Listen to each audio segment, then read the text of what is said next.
modifications for the military. We're very proud. It's the pride of our fleet up at the Oregon Military Museum in Clackamas.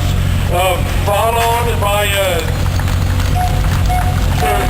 Mr. Steve for 1942 M3A1 Stewart light tank. All day about what a superb job he's done on this vehicle. Next, Dale Newcomb has a 1942 1.5-ton Chevrolet cargo truck. A very rare, beautiful, restored vehicle. Next, Ralph Yakins has a 1942 Ford GPW, another version. His is dressed up in Marine colors. So all you former Marines out here, here's a little bit of history for you. Ralph restored it in memory of his father, who was a USMC veteran. GPA, general purpose amphibious. In other words, you can drive it into water. Unfortunately, you can't water ski behind it. It belongs to Mark Stevens. About 1,200 of these were produced, and they proved not to be as practical as possible. And then the U.S. built a 2.5-ton duck, driving a 1942 3/4-ton Dodge Command car. The flathead 6-cylinder, 95 horsepower. Roland is out of Sandy. He's flying the Swiss flag today in honor of Swiss Independence Day today for those of you of Swiss heritage. And again, a superbly restored example, Dodge Command car, 3/4-ton, commanded by gunner and with driver Mark Secret, and the boss behind the whole thing is Sunday. And these guys just returned from the Transcontinental Motor Convoy, which recreated the original 1990 cross-country convoy by Dwight Eisenhower, a total of 5,200 miles. 1852 M38 A1 Jeep with a recoilless rifle, and it's on display at the Western Antique Airplane and Automobile Museum in truck, and he uses this to haul veterans in various parades. Dave Brown, driving it, actually drove this when he was a young man in the M116 Husky cargo carrier with the family in there and the dog in the back. This is a Chevy V8 350 automatic powered, and it's amphibious when everything is working. Built 1969. These trucks are currently being phased out of the system. Us old mechanic guys like this vehicle because baling wire and duct tape are good repair parts. 70 M35 2.5-ton cargo truck with a M105 trailer behind it. A typical supplier motor pool tax dollars are purchasing. It's an M1088A1 Stewart Stevens 5-ton tractor with Caterpillar engine in it, and this is the current most modern vehicle coming off the production line.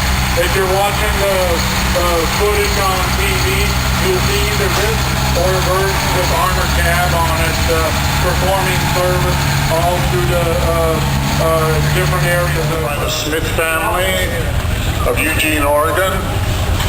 We got Zachary, his granddad, and one of their pals. Now, they asked what about that little seat up on the front and that footboard. When this was manufactured, it was steered by horses. Although self-propelled, horses were required by somebody. I found in an old encyclopedia and also in a dictionary from the 1890s, the word tractor wasn't in this dictionary. The word traction engine was. The word tractor was coined in about 1909 by the Hart Bar Company. This is an Altman Taylor. This is Amanda's sister and her pal up there doing the operating.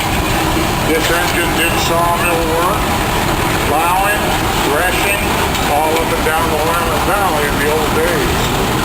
I think it's in 1911 or something there. It also has the water tender on the back with the hand pump for filling the tank out of a good for an hour, owned by the Boyce family of Aurora, Oregon. This engine threshed up and down the Willamette Valley in the Canby area. We've got Ray Fleming and Lowell Boyce driving today. Russell built these things up until about 1984. They were one of the main sellers in the United States. A 20 horsepower Russell.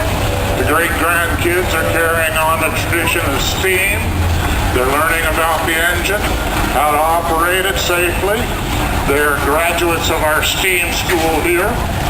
We got Roy Thompson, and we got Grady, and Ms.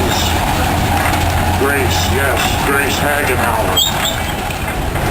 I believe this is a 16 horsepower, owned by Mr. Tim Rupping, Woodburn, Oregon. Tim, who you got up there with you? Big Joe the Portuguese? Oh, wait a minute. That's from a Steinbeck novel. Anyway, I see the chief engineer right there behind you. 1911, Altman and Taylor. We got Ken Daniels. And, he lives up there in Port Orchard.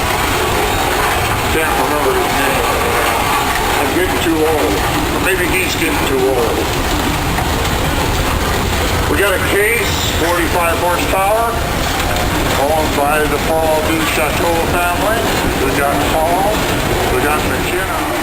This one's a 12 horsepower, owned by the Iverson family in Woodburn. This one has a accessory headlight steam power generator mounted out front. I believe they tell me they're newlyweds operating this engine.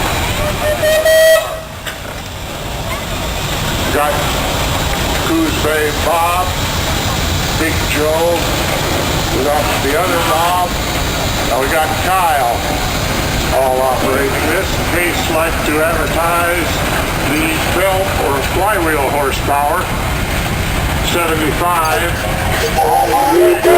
Advertise the drawbar horsepower. In this case, it would be 25. Thank you, Gary. We always have a good time with this parade, for sure.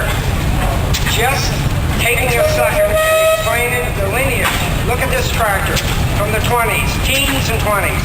We went from steam into early engines, and they were big, awkward, heavy. Some of them could hardly pull themselves, and you're going to see a couple of these.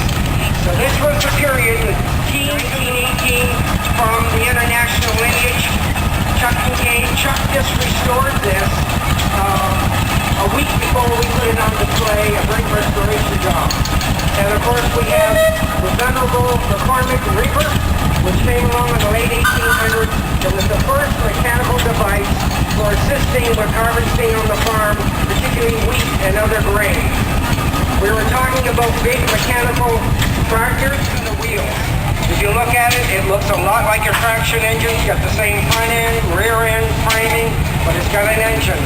This is a very rare tractor, and one we're very happy to have here at Powerland. If it's a model, I think it is, there's only one other known to exist, and that's somewhere in Australia. So here we have a great example of an international from the team. 20 horse. There was a team started by the gentleman Gerlinger out here in Dallas, Oregon. He got an idea that he wanted to make a better way of moving lumber at the mill, and this is it. It's called the straddle carrier, forerunner to the forklift. This belongs to Chris Chrisman while he's driving it is owned by the steam cleaners. It was donated 2 years ago. It's a fine example of an unrestored but operational lumber carrier, or I guess this is owned by Chris. It's driven by George Blocker. It's used at the Albany Timber Festival for years. It's a great GMC log truck, year 1918, back when there were not inflated tires but hard rubber tires.